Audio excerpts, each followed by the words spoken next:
Is there discussion or debate on that motion? Representative Berch. Thank you, Mr. Chairman. I'd like to make a substitute motion that we hold this bill in committee at the call of the chair, and I'd like to speak to that motion. You may speak to the motion. Go ahead.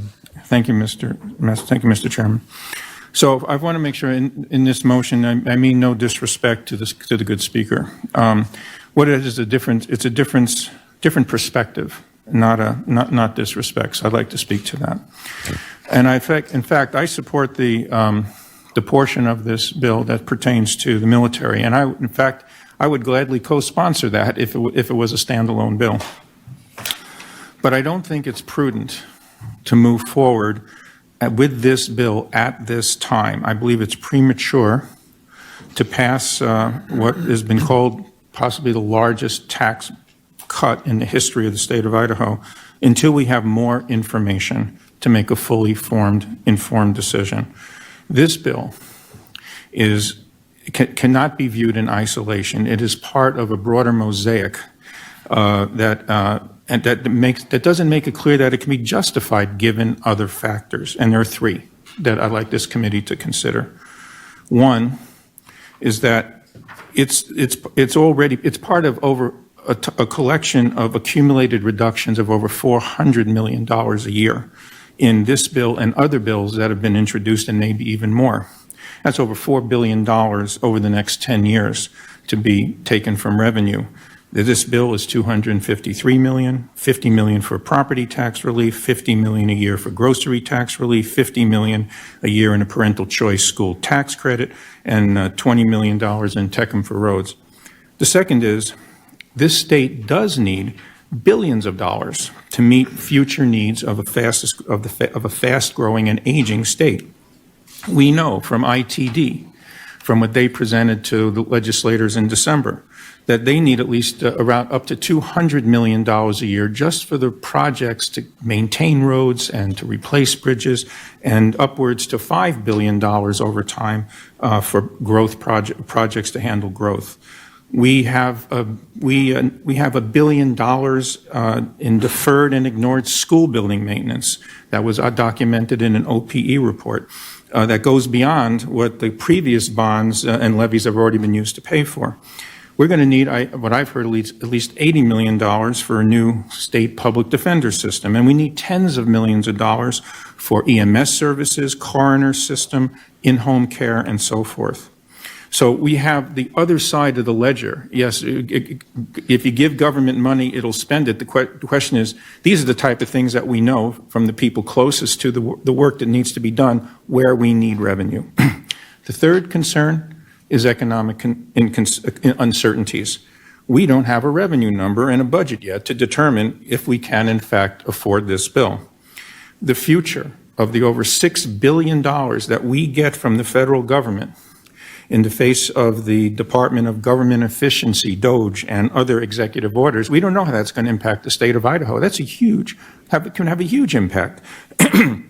And nothing in this bill prepares us for an eventual downturn in the economy.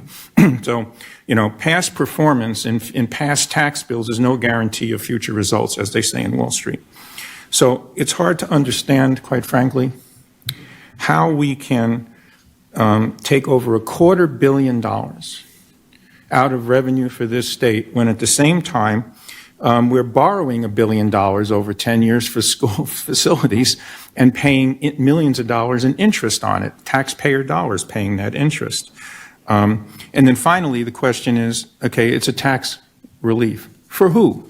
And in your packets, there's an analysis of this bill by the Idaho Center for Fiscal Policy that provides us the first look at actually who's getting what from this bill.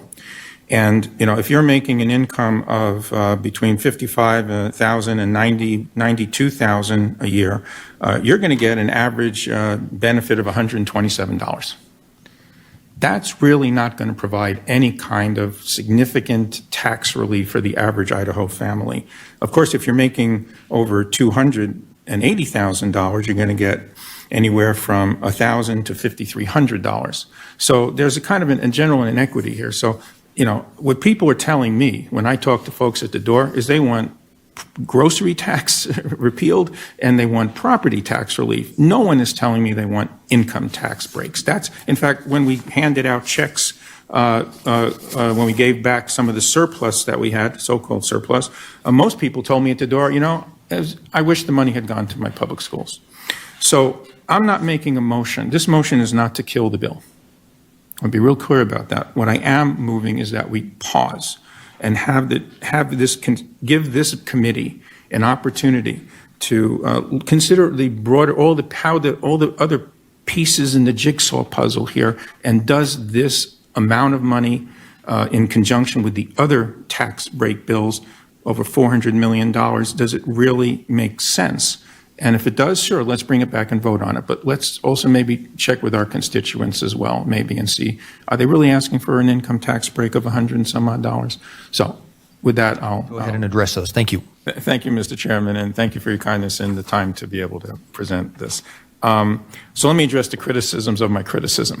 Okay, I am not, when I talk about premature, I'm not saying this is premature relative to the calendar or where we are in the current session. It's premature relative to really being able to step back and take a full assessment of the impact this will have on clearly documented financial needs that we have, and can we in fact afford this? We're being told we can. We're being told that we're promised that we can. I think we need to look at it more closely. $400 million a year, of which this is more than half of, out of revenue collection, is going to make it difficult for us to spend the money that we need to spend. Spending money is not bad if it's being spent on things that the citizens expect us to deliver as a state to them in services and so forth. So this notion that if you spend money, it's bad out of the chute, well, that just doesn't make fiscal sense. We have a responsibility of balancing being smart with taxpayer dollars every day and being efficient with them and making smart investments for the future, especially when you're a fast-growing state. So I think that we need to really step back. I don't see, quite frankly, where we can afford this relative to the billions of dollars that we know we need to maintain services and grow them to meet the needs of a growing state. So I'm just asking that we take the time as a committee to take a full assessment and understand how big is that number on the other side of the ledger before we ought to first take money off the table without really fully assessing what those needs actually are. And if we come back and say we can do this, great. But that's why I think it's premature, not because where we are in the session's calendar.